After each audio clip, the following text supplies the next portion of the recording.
And welcome back to another episode of TWiP Weddings. My name is Bruce Clark, and once again, I'm joined in the co-host chair by Mr. Robert Evans, and we're also welcoming back Melissa Jill to the show. Hey, everybody! Hey guys. Hello. So this week we're going to continue our series. We've been looking at building your online presence. So this is kind of episode 2. So if you go back and listen to our last episode, we shared strategies on how to go about building an effective website. So today we're going to continue on that discussion, and we're going to focus on blogging. And then in our next episode, we're going to dig into managing social media. But before we get into the show, we want to remind you how you can participate in the show. We've got several different ways to interact with us. First off, you can visit the website at thisweekinphoto.com/weddings, and there you'll find the show notes for each episode, which contain links to everything that we mentioned on the show. And you can also leave your comments and feedback for us in the comments section. If you have a question or a suggestion for a topic for a future episode, you can also email us. Our email address is twipwed@thisweekinphoto.com, or if you prefer using social media, just add the hashtag TWIPWed to your post, and we'll keep an eye out for your posts. And we're also on Instagram, so if you want to look for us on Instagram, we're over there at TWIPWed. And we also have a new Facebook group. So if you go to facebook.com/groups/TWIPWed, you can join our Facebook group and participate there. So, lots of ways to get in touch with us. So, let's just jump into the show. So, like I said, this week we're going to continue our 3-part series discussing how to manage your online presence. And we're going to get into talking about blogging. And so, Melissa, I wanted to have you on the show because you're a very prolific blogger. And I think you've got some really good insights into kind of where blogging is at and why, or maybe why not, blogging is important for wedding photographers. So that's kind of where I want to start out just by talking about you a little bit. For those maybe who didn't tune in, we had you on to talk about albums a few episodes ago, but for those maybe who aren't familiar with you or didn't listen to that episode, just who is Melissa Jill, just briefly? Hey guys. Yeah, thanks for having me on the show, Bruce. I am a wedding photographer based out of Phoenix, Arizona. I've been in business for about 12 years now. I photograph high-end weddings, and I've got 5 associate photographers who work for my studio as well. And so we're busy with that. I also own an album design company called Align Album Design, and we do custom layout for other professional photographers who want to outsource that portion of their workflow. And yeah, so I've taught workshops and that type of thing as well. So that's what I've been up to. I've been blogging, as far as blogging goes, I've been blogging since 2006. So it's been quite a while now. And yeah, I've seen kind of the landscape of, obviously a lot has changed since then as far as like social media coming on the scene, and you know, the landscape has really changed. So that's one thing I've learned being in this business for as long as I have, is the only thing that you can really count on is that things will change pretty rapidly. Yeah, for sure. And I think that's how I first kind of discovered you, was through your blog and kind of following your blog and reading your blog. So I want to talk about blogging, and obviously we'll start out with just kind of just in general, what is a blog? So who wants to field that one first? We'll let the expert handle him. So Melissa, what is a blog? The uninitiated who haven't heard of it. I mean, I was asking the same question when I attended WPPI in 2006 and heard about this new thing, and I was like, what the heck? But it's just an online journal. It's a way to like log, you know, different thoughts and photos, and it's just kind of a running, you can really use it for many different reasons and however you'd like, but it's just kind of like an online journal. Excellent. So Robert, I'm going to ask you, how long have you first of all, Robert, do you blog, and how long have you been blogging? Well, to say yes, I do blog. But as I like to call it, like, I'm so busy doing other things that I get blogged down. And I don't get to it regularly. I'm actually in the process of I had someone write for me for a little bit, and then I tried to go back to doing it myself, and now I'm back to like I just need somebody else to do it and kind of feed them what I want to say, because I mean I do believe it needs to be in your own voice, so it is sometimes hard for other people to write for you, but I also think it's better to put something out there than nothing out there. But I've had a blog pretty much since they've come along. I mean, I've had a website since '94. They had websites back then? Yeah, they did. I think I've told this story before, but I remember I used to go to this, hang out. A bunch of photographers in our area would have like meetings once a week, or we'd have lunch, and then there was these guys that like wanted to come in and do a presentation on, websites, and people were like, oh, and so they came in and did it, and all my friends, my photographer friends, were like, oh, that's dumb, that's never gonna work, and and I was like, I want one, So pretty much why I own robertevans.com is because I bought the domain way back then, and I've had a website ever since, 5 or 6 generations of it. But yes, I have a blog, and I have one, if there's 2 links off my site, one for my brides and then one for other photographers. And I do make a determination regularly to do more. Okay, so and I want to get to that because that's an interesting kind of how you separate your blog if you are looking at different audiences like photographers as opposed to brides and grooms.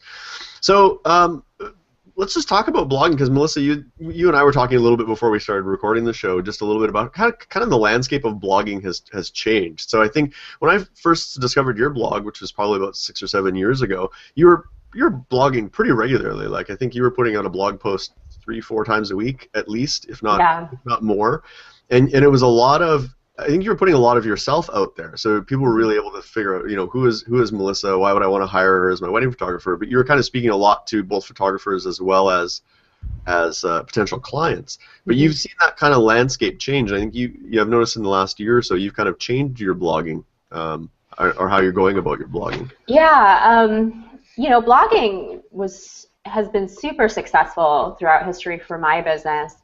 I've spoken on it, I've taught on it.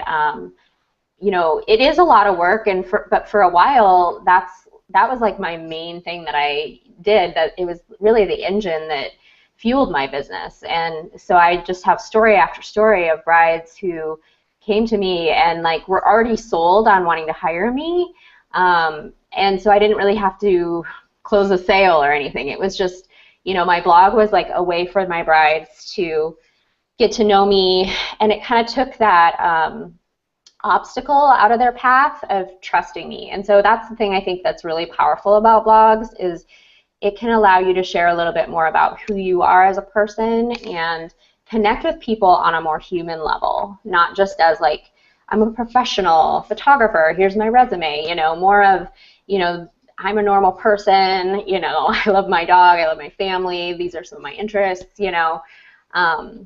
that type of thing, and it allows people to connect with you and your work to the point where they're willing to just hire you, kind of sight unseen. And so my blog was really successful for me, and that's why I spent so much time on it, and I just kind of put it at the top of my to-do list, and I was blogging 3 to 5 times a week, and I was putting out content for brides, and then more and more for photographers, because I started getting questions from photographers over email and in the comments and that type of thing. And so just to save myself time, I started blogging answers to those questions, so that I wasn't, having to spend so much time in email. And so I was able to kind of develop a database of, helpful tips for photographers over the years, just by kind of taking those questions and answering them. So so blogging was super successful, and then things just rapidly change in our industry, and with social media coming along, and a lot of the wedding inspiration blogs like Style Me Pretty and others, people are kind of shifting, and brides particular, where they're spending their time on the internet. And back when I started my blog, there weren't as many photographers blogging, so the competition was a lot less. And then there wasn't, Facebook wasn't as prolific, Instagram wasn't around, Pinterest wasn't around.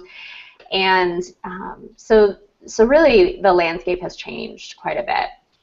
And what I found is I was doing all this work, I kind of stopped last summer to reevaluate and just look at what I was spending my time on, and I was spending so much time, and my analytics had changed a little bit. I wasn't getting as many followers. I wasn't experiencing that same, brides coming to me, ready to hire me, knowing all about me from my blog, that kind of thing, because, they're just spending more time in other places. And so I think that's just kind of a general shift in our culture and in technology. And so just kind of trying to reassess, how powerful is blogging? How much time do I want to spend on it? What is my strategy going forward? Yeah, Robert, what about you? When you kind of started blogging, or when you've been blogging, what have you been blogging about, and kind of what has been your experience, or what have you seen in trends as far as your blog goes? Well, stuff I blog about generally is, I'll blog about different weddings, and I really probably as most bloggers do, like to write my experience about the wedding and my take on it, which sometimes is hard, like even sort of giving up or having somebody else write your blog, because you really want to put your voice into it. And but that's generally I obviously put up images and really write about what I have done and those particular weddings, and the little stories and anecdotal things sometimes that you don't see. I tried something recently, which we haven't got the blog post up yet, but where I actually brought another girl to the wedding and let her sort of talk to people throughout the day and interview them, so that we could even dive deeper into those little anecdotal stories and find out more things, particularly about the wedding and the bridesmaids and the relationships and the whether the garter had some sentimental story to those type of things. She also took her own photos, and kind of a combination of that and the images that I captured, we'll kind of put the blog post together. I mean, like Melissa said, I think there's more competition out there as far as eyes on your blog and the things that you do, but I think visually, people still want to look at pictures. So, again, especially for me, picture more, write less. So people don't have the attention span either, but at least it gets them on there. And if they do want to kind of dig into it and read it, and I think one of the other things that's super important, which we're trying to do more and more now, is video on your blog actually, and having some sort of there's all sorts of applications and things where you can shoot it yourself. It doesn't have to be professional quality, although the better the quality, the better the result, I believe. But again, it's better to do it than to not do it. I mean, if you go to Facebook today and you look at every other clip is a video clip. I mean, it's really grown and there's a big demand for it. So I think, as far as trends go, not that it's a new trend, but I think it's a trend that people should move in that direction. If they're not doing video and getting video clips on their blog, they should. Yeah, that's good. Yeah, video is definitely an evolving. I just did. We have a local girl here that's got a site called YegWed, and it's all YEG is our airport code, so it's Edmonton's weddings, and YEG, a lot of hashtags and whatnot seem to be using the airport codes. It's fairly popular for location. So she set up a site called YegWed, and she features everything that's kind of Edmonton wedding. And we did. I sat down with her last week, and we did a Periscope session.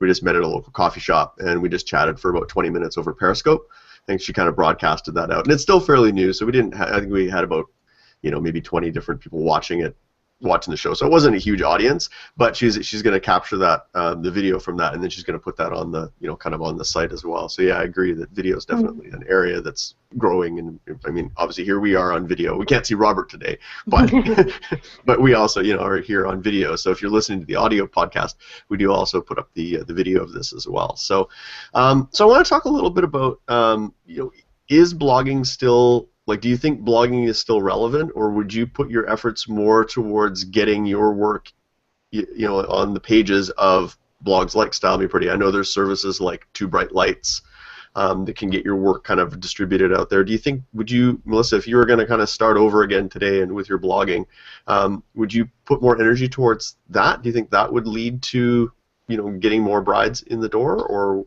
what are your thoughts on that? I think it really depends on the individual photographer. I can share what's worked for me and how I'm kind of built, but I think blogging is kind of like an all or nothing thing. It's not something you kind of go into lightly and end up doing successfully. I think you kind of have to weigh your options and decide, am I all in on this, or is there, do I have a limited amount of energy and maybe it's better spent elsewhere? Because the hard thing about blogging, it needs to be consistent, and I think the power of it is twofold. It's in sharing who you are, not just as a photographer, but as a human, and then also doing so in a really consistent way. A lot of people, the majority of people follow blogs through like an RSS feed, so they're going to be looking for new content pretty consistently. You're really only going to really have a successful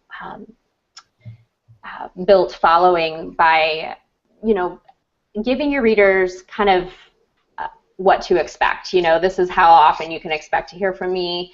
And so if you put out a post and it's awesome and they love it and they're kind of getting to know you, they check back, a few days later and there's nothing new, they might check back one more time, but they have very limited attention span, so they're going to find somewhere else that is blogging more regularly where they can really kind of connect to that person and get to know them. So, if somebody comes to your blog and you've got a date on your most recent post that's like a month old, I think that actually does you more harm than good.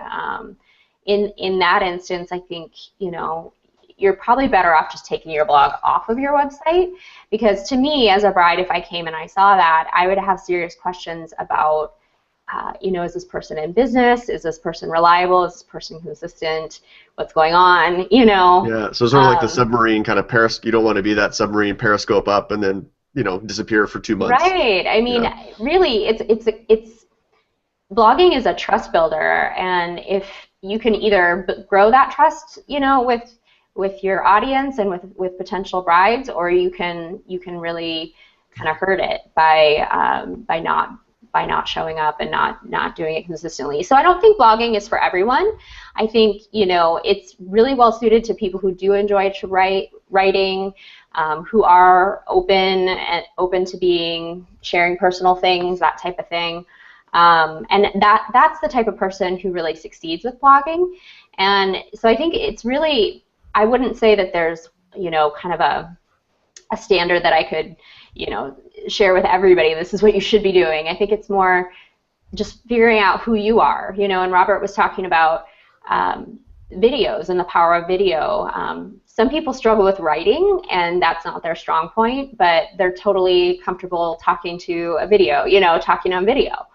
And so maybe a vlog or a YouTube channel would be more along the lines of what you would be well suited to do. You could just, rather than having a written post after a written post, you could have video posts, and just kind of share that way and connect with people that way.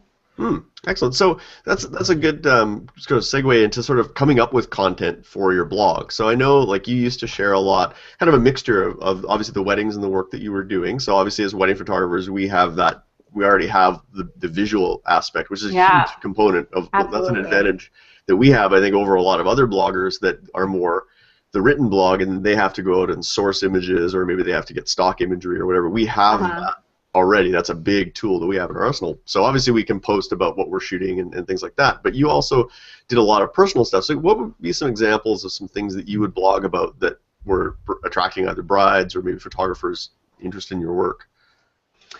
Yeah, I think one of the number one things I think all of us have hesitation with blogging is, what do I have to say? What in the world would I have to say that anybody else would care to read? And, I think all of us have experienced that at one point or another. And I remember that's something I wrote on my very first blog post. I was like, I don't know what I'm doing. Who has time for this? What do I have to say that anybody would be interested in? And I was blogging for probably 6 months. Only my mom was reading my blog, And I was like, just didn't know what I was doing. But I was on a free blogger site back then. Blogger was kind of the thing, And so I just kind of kept going, and I challenged myself at one point. It was February, I remember, and I challenged myself to blog every day that month. So all 28 days, I picked the shortest months. And it just really challenged me to think of like my life a little bit more in terms of blogging and what I could share. And it was really tough because that wasn't a time of the year where I was shooting a lot, and so I had to come up with other content. And it was a really great exercise for me to like stretch myself and think about what kind of content I could share. And I remember one day I didn't have anything to blog, but I was going to Target, and I came home and I took a picture of the stuff I bought at Target, and I titled the post, I just put that one picture up, I titled it "My Target Disease," and then wrote like a short paragraph about how I can never go to Target and just get what I went in there for. Like, I always end up coming back. You know, I can never spend like less than $100. I end up with all this stuff that I wasn't expecting to buy. I have that problem at Costco. Yeah. Well, and that's the type of thing. What I learned from that is I got more comments on that post than I'd ever gotten on any other post. And it was all those kinds of comments. It was people saying, oh, yeah, I have that same problem. You know, my wife has that disease, you know. And it was just really eye-opening to me, and it taught me a valuable lesson, which is it's not having something monumental, you know, life-changing, life-altering to say. It's really all about connecting on a human level, and it's being relatable, you know. People want to know that they're not alone. They want to be able to relate to someone, and really that we can see that throughout social media, right? They don't want to follow somebody who is perfect and, you know, and in every way. They want to follow somebody who's real and who they can see themselves in some ways. And so I think that was really eye-opening for me is, you know, it's not just finding things to write about and share that are relatable and show your human side. So it doesn't have to be anything big, you know. It can be a trip to Target. Yeah, like what you did over the weekend, you know. But I think it's all in the way that you kind of frame it and the story that you write, how you kind of share your story and how you share your voice. So yeah, that's the kind of content I think that really makes people want to come back and read your blog. I think, you know, they'll come for great wedding photos, but that's not going to keep them coming back as much as really feeling like they have a friendship with you, you know. And I think that's one of the powerful things about a blog is it creates a sense of friendship between the reader and the blog writer. Yeah. So Robert, I want to ask you, kind of, you mentioned earlier that you kind of separate your content into two. Do you have two separate blogs, kind of one geared towards clients and then one that's geared towards photographers? Is it totally separate blogs, or? Correct, because I did that a couple of years ago because I was putting all the content onto one spot, and I heard I was gently nudged by several female friends saying brides don't care about, you know, Sony. Gotcha. Yeah. You know, because I'm obligated, you know, to talk about Sony, and I love the product, and you know, but you know, there's things that photographers care about, and there's things that brides care about. So I thought I'd split them and make the, you know, the wedding blog addressed to brides, you know, pretty and kind of geared towards what brides want to hear, and then if I have anything, and I can cross over a little bit, but you know, like Melissa said, she'd get a lot of questions about technical and this and that from photographers, so it's just easier to kind of put it out there and talk about it. And I enjoy both aspects of it, the educational part as well as the inspirational part. But you know, listening to you talk, Melissa, I mean, I think obviously you're an expert at, and you've been doing it, and you hit it right on the head. It's that whole relationship thing. People just want to know that, you know, you are human and you make mistakes just like they do. And if you can relate to your listener that way, and again, I'm not the greatest at that, but I mean, you're definitely right about it. That's really what people want, is as silly as that sounds. They're like, oh, she's just real, and you know, she shops at Target too, you know, like, you know. But yeah, that's why I kind of split them up. And you know, I've had other blogs. I have another, I like to call it an encyclopedic blog that I started with another photographer called Wedding Photography 411. TWiP.com, and we started writing that, specifically articles related to wedding photography, even simple things as like how to tie a bow tie or whatever. And we don't contribute it to even that much anymore, but all the information that sits there is relevant. It's something that, again, that I think is powerful, and I would love to do more with it. It's just a matter of finding time to do it.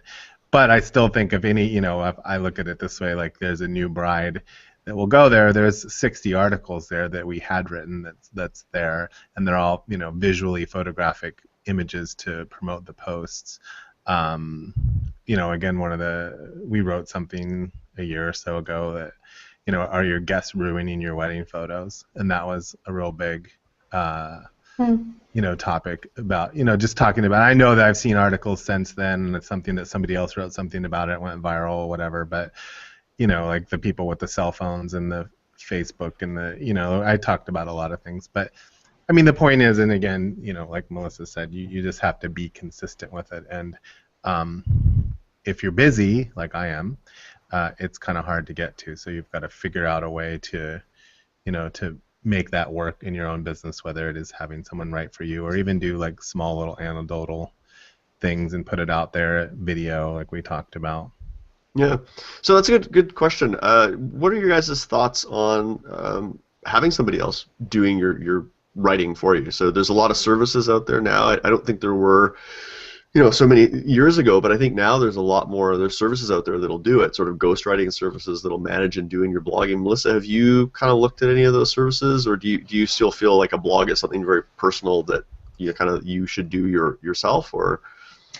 Yeah, I'm all about outsourcing and delegating. I have a full-time office manager. I love to take things. One of my favorite things is taking things from my to-do list and putting them onto hers. It's a lot of fun. And you should get somebody to do that. Very meta. So I do enjoy delegating and outsourcing, but blogging has always been something I feel like, I try and get everything off of my plate that I don't specifically have to do, but there's just certain things as the face of the business that you do have to do. And I think blogging is kind of one of those. I think there's probably a couple of exceptions, but especially for photographers where it's like you're selling yourself, it's a very self-promotional, personally branded business. Having your face and your voice out there to connect is, I think, really powerful and important. Now, I will say that we're starting to do some more blogging for brides as far as like, the type of educational content that a bride would be interested in seeing. And so I've been working with my office manager, who's been with me for about a year now, on developing, some content, and she's going to start blogging just a post every other week. And, she will be ghostwriting for me, I guess. And then but I still have to have my hand in it, I'm still going to be proofing it and tweaking it, but she's going to be doing a lot of like the research and the writing and that type of thing. So I will be, we're starting to do that, and I can kind of report back how that goes. But there's certain things, it would take me just as long to kind of tell her how to write a post about, my recent trip Yep. as it would for me to actually sit down and do it. And so you just have to think through, what is the most efficient use of my time. Yeah, for sure. So let's talk a little bit about maybe just some of the technical side of things, some of the tools that are available. I also want to talk about sort of SEO, because I think there is still an important, like you say, definitely attention is shifting in different directions. There's a lot of competition for readers' attention with social media and everything else. But I still think there's some benefit, some tremendous benefit from blogging in terms of SEO, or search engine optimization, in terms of driving traffic and getting people to your site. So how do you kind of approach? Well, maybe I'll start with Robert. Kind of what's your thoughts on a blog in terms of driving traffic and SEO to your site? Is it something you're kind of paying attention to, or? Yeah, I mean, I think it's the one thing that sort of still lights a fire under my butt that makes me like, you need to blog, you need to blog, you need to blog, because at least if people are out there searching, a blog post that you put up, about doing a night wedding at a particular venue is maybe what they're looking for. And if they find that and they come to you, then, you know, like you said, you've kind of like won the battle. So even if it's, you know, not so much your personal life. I mean, again, I can't reiterate enough what Melissa said about, you know, putting your personal self out there. But like in my case, I think something's better than nothing. So, you know, you can put stuff out there. And if you're thinking about that, especially if you want to blog locally, if you're thinking about marketing to a local client, and you're writing your blog posts about your city and where you live to attract, you know, those people obviously within 100 miles of you or whatever, then I think that's important as well, and including those cities' names and, you know, and also you know, talking about things that are going on locally, because then I think that will help people find you. And of course, your Facebook pages are also good for that as well. You know, if you want to attract locally. I mean, if you want more of a global following, I know, Melissa, you probably have something like that, and we're a bigger following. You know, it depends on what your goal is, I think, really, and who your customer is. And you know, if you're a destination wedding photographer and you do that a lot, well, then I guess that you can, you know, attract people from all over the world, and they'll fly you to wherever they are. I mean, I do a fair amount myself. But I think SEO, yes, is very important for that reason. I know it's also changing, but I think writing, you know, about your local area, again, if you want to track local, is good for the SEO purpose. Yeah, are you focused on that, Melissa, as well? Like, I know, you know, probably when you first started your blog, was that kind of a big focus of yours? Was that local kind of client and being that local expert?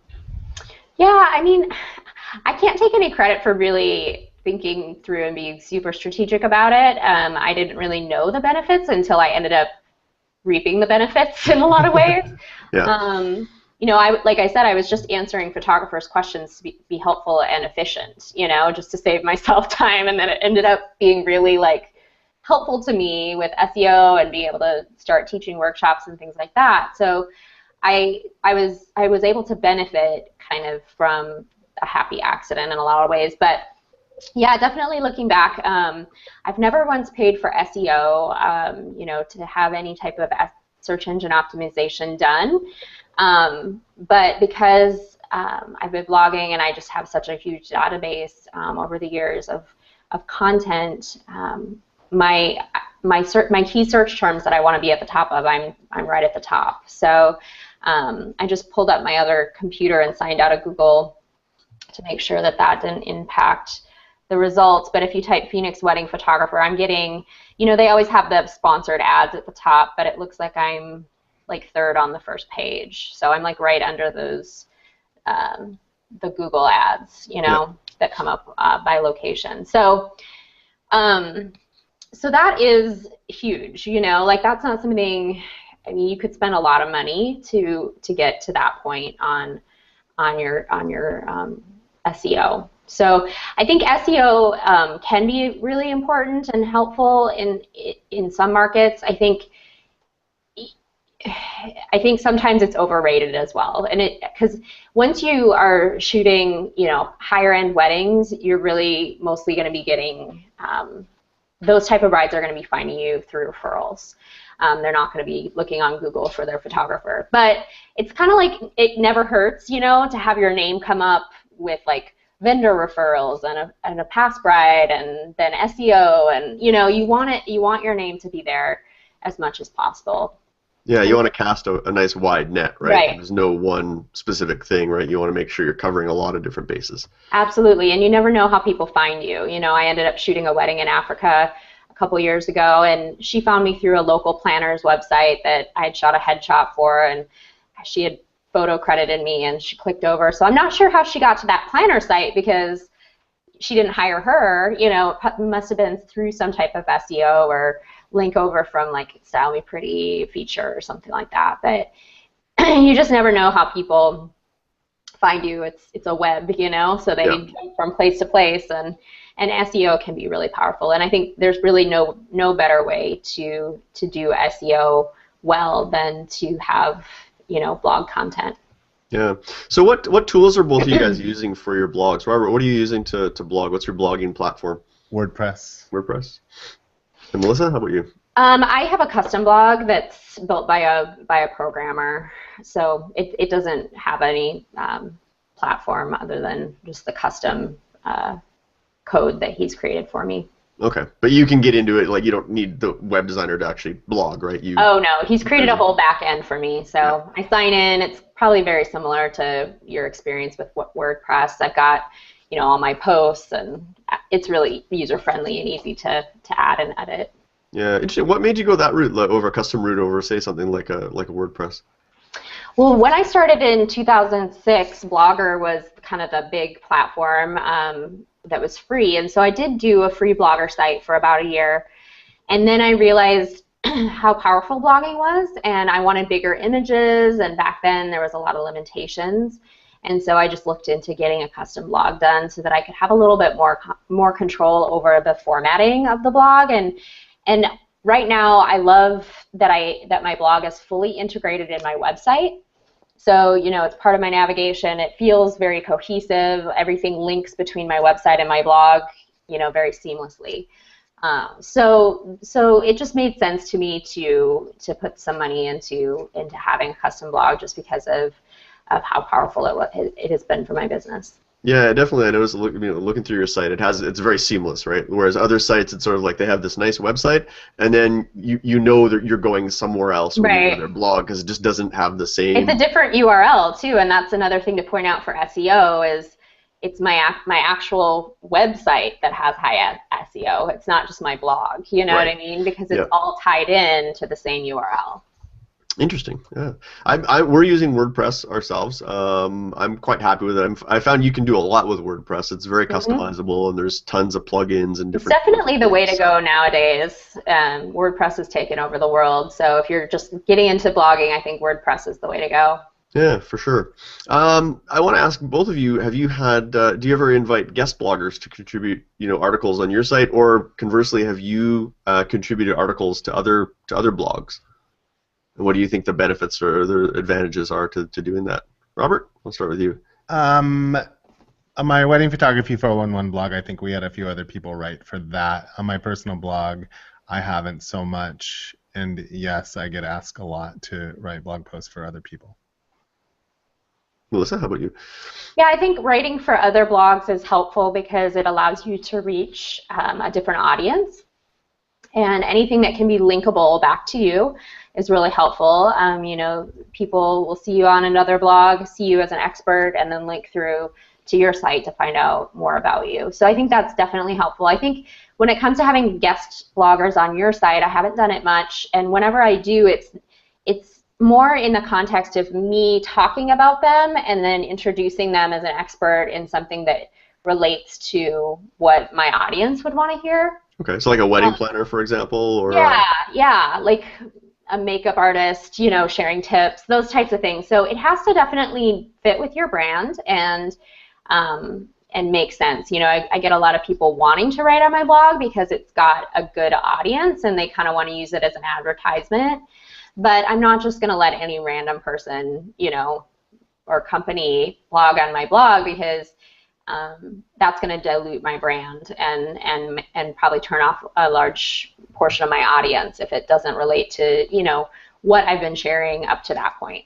Yeah. So I'm curious. You obviously attract a lot of potential brides and probably clients that eventually become brides. Do you find that they still continue to interact and follow your blog and stick with it, or kind of once the wedding is done, do you find they kind of move on, or is it kind of a mixture? Yeah, it's a mix. I mean, I think it really depends on the person and how much they, just read blogs on a daily basis. The great thing about social media, which I know you'll be talking more about next week, is it continues to connect people to your blog. So people can follow you kind of on a more surface level through social media, and if they see something that interests them, they can click through and read more and go deeper. And so I think that's the beauty of blogs, is it's bringing people into your space, kind of inviting them into your house, and allowing them to kind of see everything that you have to offer. And so I think, that is what you talked about is one of the benefits of blogging, which is it kind of helps create customer evangelists for you who, you know, love you and want to talk about you to everybody. And, you know, brides are interested in photographers up to their wedding, but they also, you know, love to live in that kind of fantasy world after their wedding as well. And so many of them do continue to follow along, and it keeps you, you know, at the forefront of their mind, so that when they have somebody else, you know, who comes into their life who is engaged or looking into photography, you come up and they're really passionate about sharing, you know, who you are. Yeah, or looking for further photography services. Maybe they have, you know, start a family and want family photography or what have you, right? Absolutely, yeah. I do quite a few newborn sessions and that kind of thing, just on the side. You know, I don't post a lot of them, but for past brides as well. Sure. Yeah. So, before we kind of wrap this topic up, I just want to ask both of you if you've got any kind of, Robert, I'll start with you, just any advice or tips or anything that you want to share in terms of blogging or your thoughts on? Well, I think I just have to follow my own advice, but just do it. I'll let Melissa run with that one, but I mean, maybe she can give some tips on how you can be more consistent with it. Well, what Robert is talking about is there are two main struggles with blogging, you know, and I kind of touched on these earlier, but the two main struggles are, what do I have to say that anybody would be interested in reading, and who has time to do this, you know? And they are both very real concerns, and you do have to think them through. And I think, you know, everybody's busy. We all have a lot of things to do, and I think it's just a matter of how you prioritize things, you know. And I think that's when I realized how powerful blogging was. I kind of switched it from just whenever I have time left over to do this to being at the top of the list of the things that I do for that day, you know, because it can do so much more for your business than, you know, sometimes meeting with somebody one-on-one could do, because you're able to reach, you know,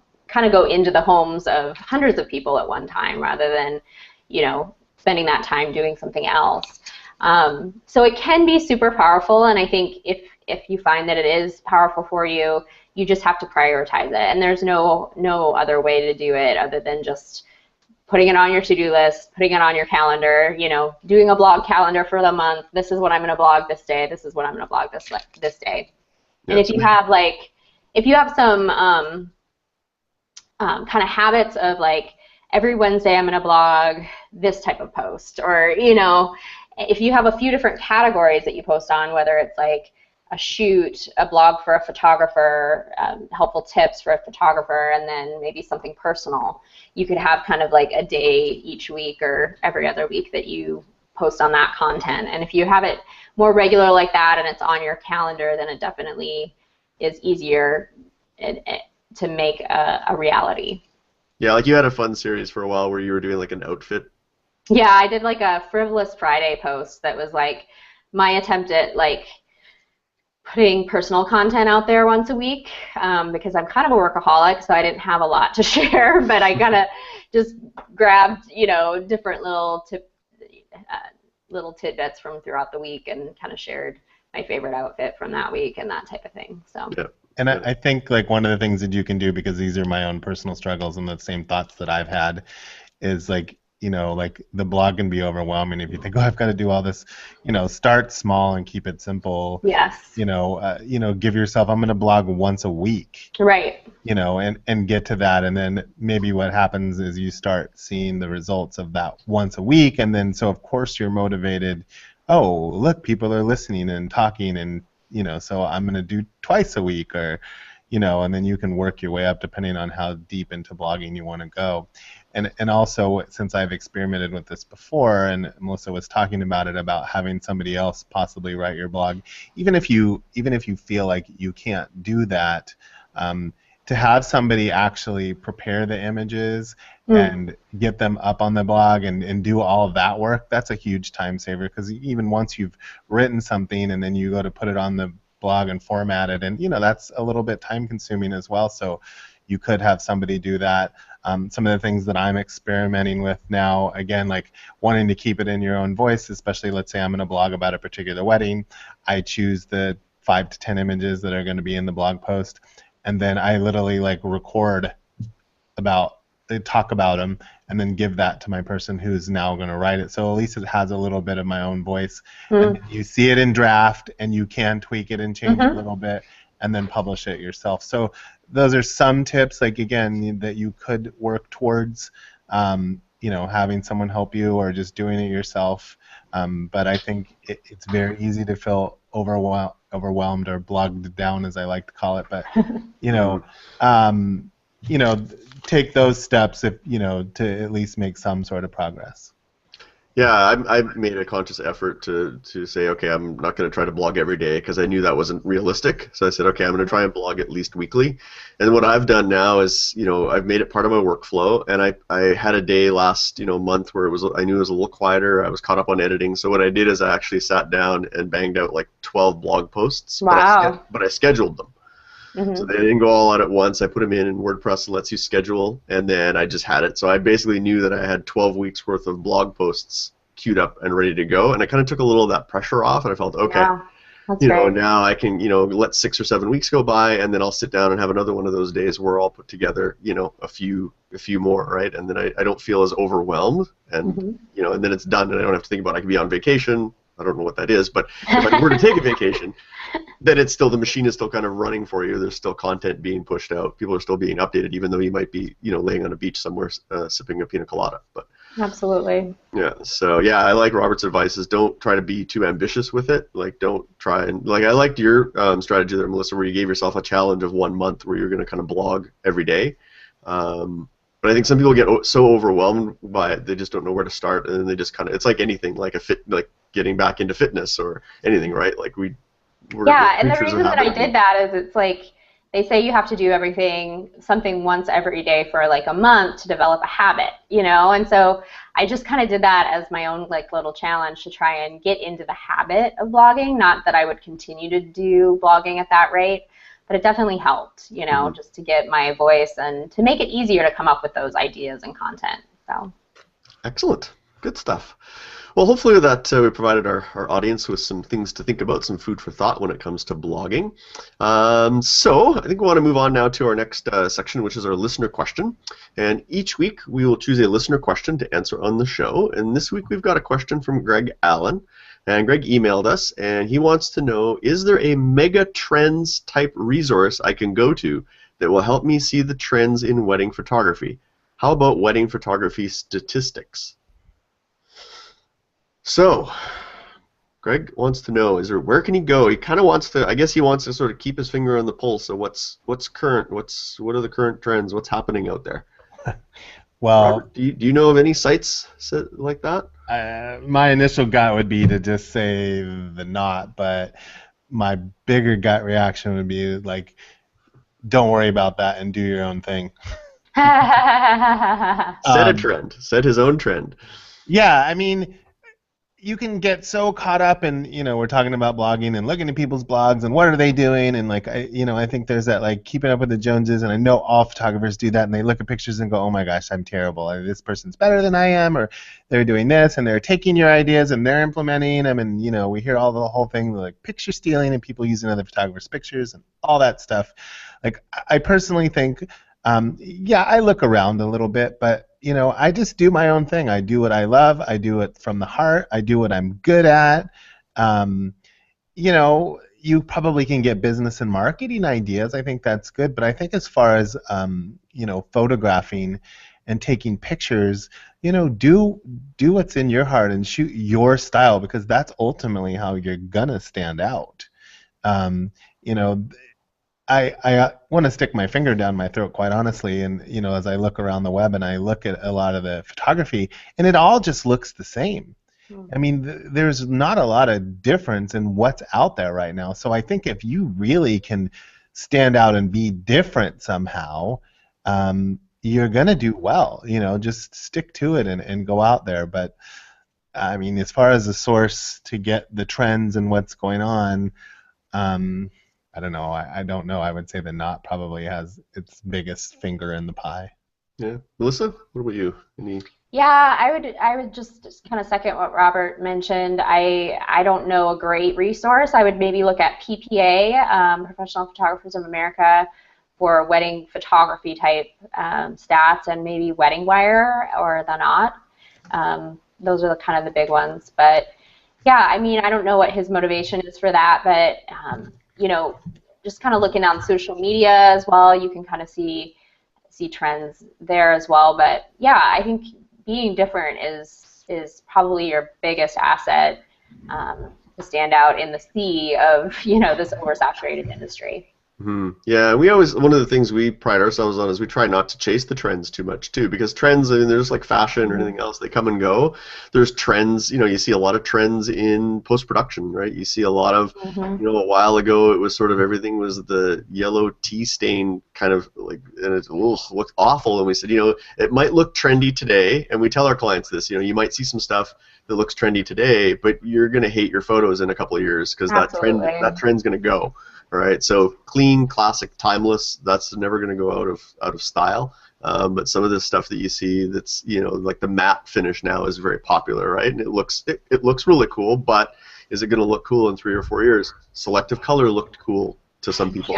Yeah. At one point in time, and that was a big trend, and everybody jumped on the trend. So yeah, I like Robert's advice: is kind of set your own trend, be your own trailblazer, and don't worry too much. I mean, you have to be aware of what's happening out there, but I don't think you want to focus on it too much. So. Yeah.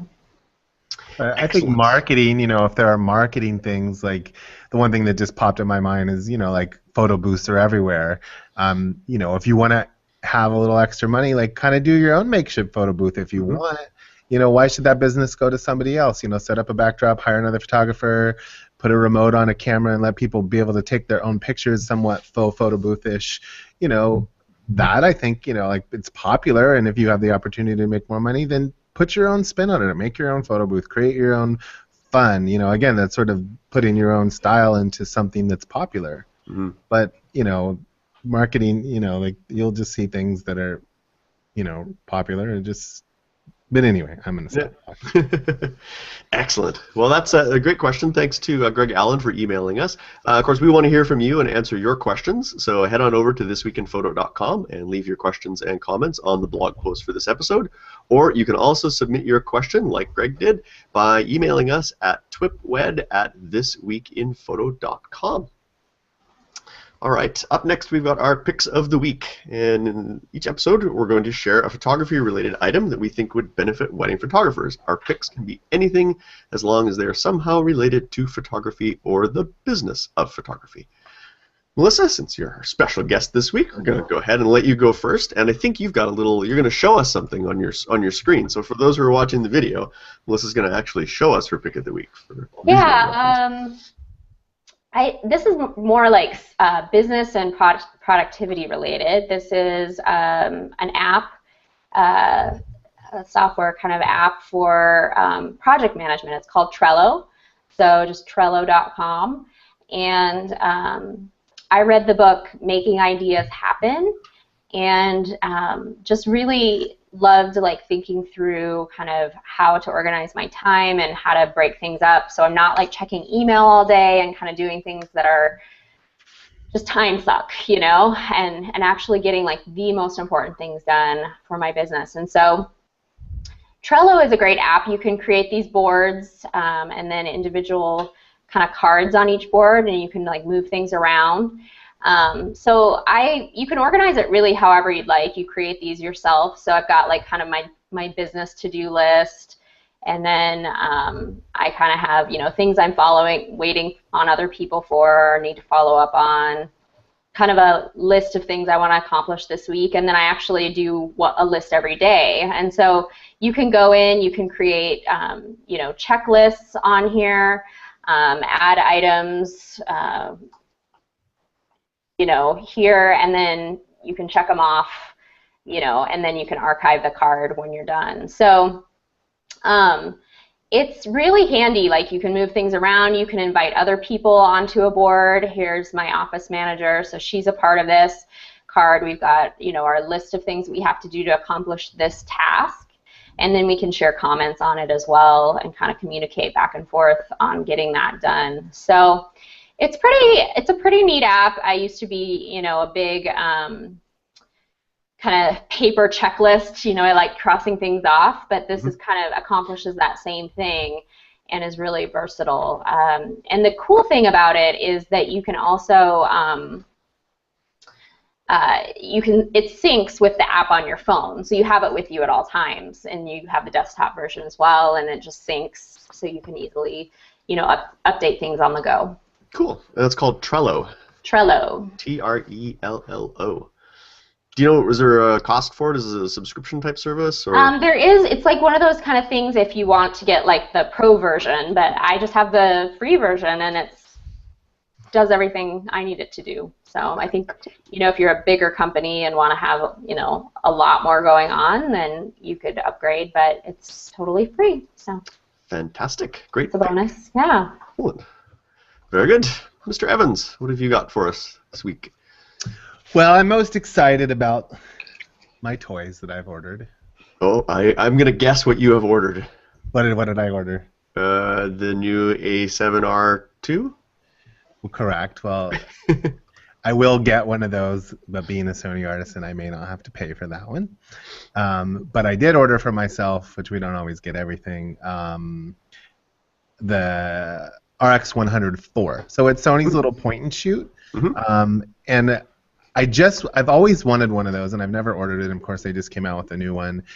So we talked a little bit about video today.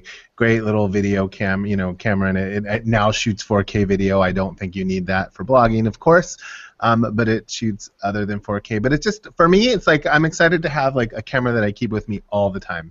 You know, it can fit in my pocket, in my jeans. It could fit in my hoodie pocket. It can go on. You know, we all have one of those. It's called an iPhone. Yeah, blah, blah, blah.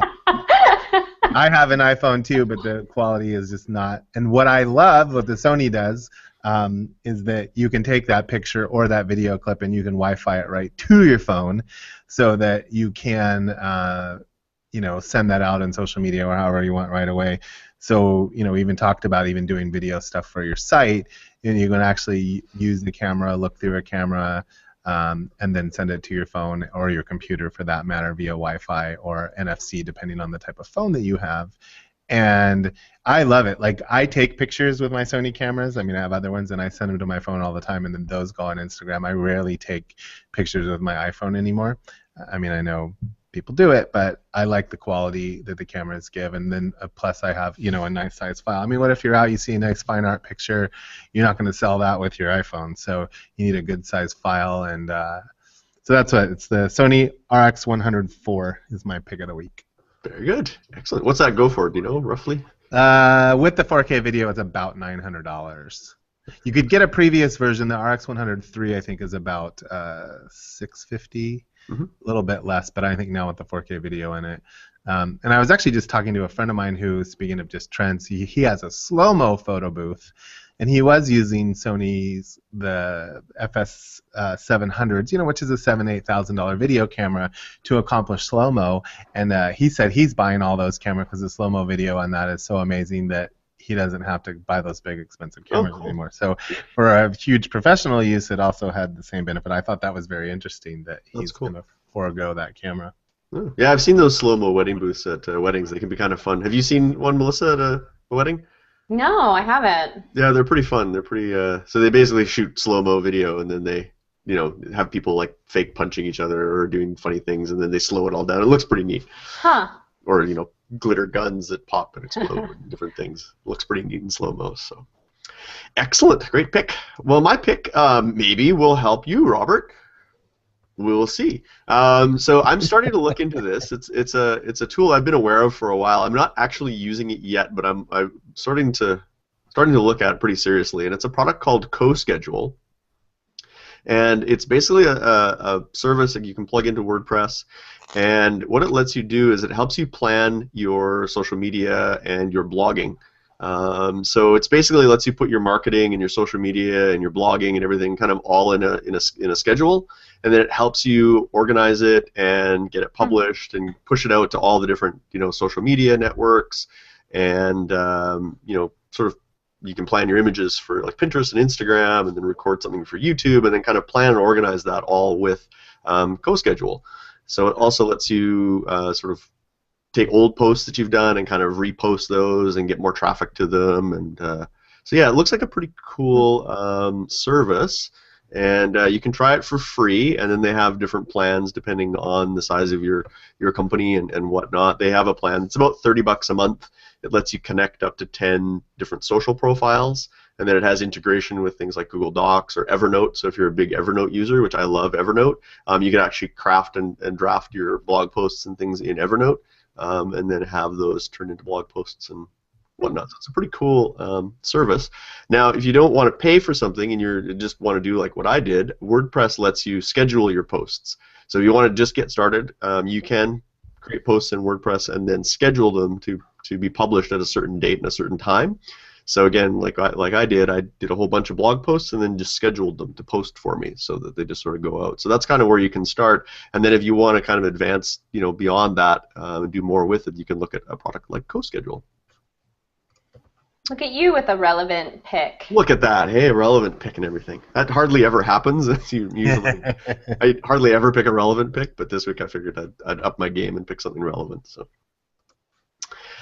Excellent. Well, I think that brings us to the end of another episode of TWiP Weddings. So I want to thank our sponsors again for their support, and remind our audience to send in your questions for the show and share your thoughts and feelings about the show by commenting on the blog post for this episode. So before we wrap up, where can our audience go to keep up with you? Melissa, what have you got going on? Where can people find you? What kind of stuff have you got happening? So my website is melissajill.com. And I've got a lot of resources on there for photographers. If you, right at the top of my navigation, I have a photographer resources section. You can also find it at melissajill.com/photographers. And lots of resources on there. And then I also have a for photographers kind of category on my blog. If you click on the big camera icon on my blog, you'll see a bunch of posts on there. Content for photographers. And then if you need any help with album design, outsourcing, if you're getting kind of swamped, if that's one of those things that's just tough for you to get to, my album design company, Align, so that's ALIGN, alignalbumdesign.com, is really a great resource. We charge $8 per spread, and that includes 3 rounds of revisions for you and your client. So we take care of all the revisions and then just give you, the flattened JPEGs, layered PSDs, whatever you'd like to send on to the album company of your choice for printing and binding. So definitely check that out. We're here to help. I know it's busy season and a lot of people are bogged down with that. And, albums are kind of your client's last, taste in their mouth of their experience with you, and so just leaving them with a great experience is really important, I think, to get those referrals and to have them just singing your praises. Absolutely. So you can outsource your album design to Melissa and then have more time for blogging. There you go. Perfect. Excellent. Very good. Mr. Evans, where can we find you and what are you up to these days? What am I up to? Been home for a little while. Quick trip to Nashville recently for some marketing and little shoot, and did another job for my client Marissa Mayer, little party for her, actually locally near me, so that was kind of nice. But I'm home for the summer, loving it, just enjoying my time. Getting some fishing done? Getting some fishing in there a little bit. Enjoying my kids. And I've had several, I've done a couple weddings. I just did a local newscaster's wedding, and we got a lot of play on Facebook, and that was kind of nice. So we'll see if it translates into other business, but social media-wise, it was an A+. But if you want to find me, robertevans.com, at Robert Evans on Instagram, at Robert Evans on Twitter. Facebook is Robert Evans, or my Facebook, Robert Evans 101. Google Plus, Robert Evans 101. You're everywhere. You're on all the social networks. I just like to use my name, so it's easy. You've cast a wide net. Perfect. We'll put links to all those things in the show notes for this episode. And if you're looking for me, you can find me over at my website, momentsindigital.com. And momentsindigital.com/blog is where you can keep up with our latest weddings and everything. We've been trying to blog at least once or twice a week, so you can see what we've been up to and see some of the recent weddings we've been photographing. You'll also find me on most of the usual social networks, Twitter, Instagram, at Bruce Clark, and Clark with an E at the end. And of course, be sure to visit our website at thisweekinphoto.com. There you'll find our show along with several other fantastic shows on the TWiP network. There's a bunch of new shows coming to the network very shortly, so stay tuned for that. But in the meantime, we want to thank you again for listening to TWiP Weddings, raising the bar one wedding at a time.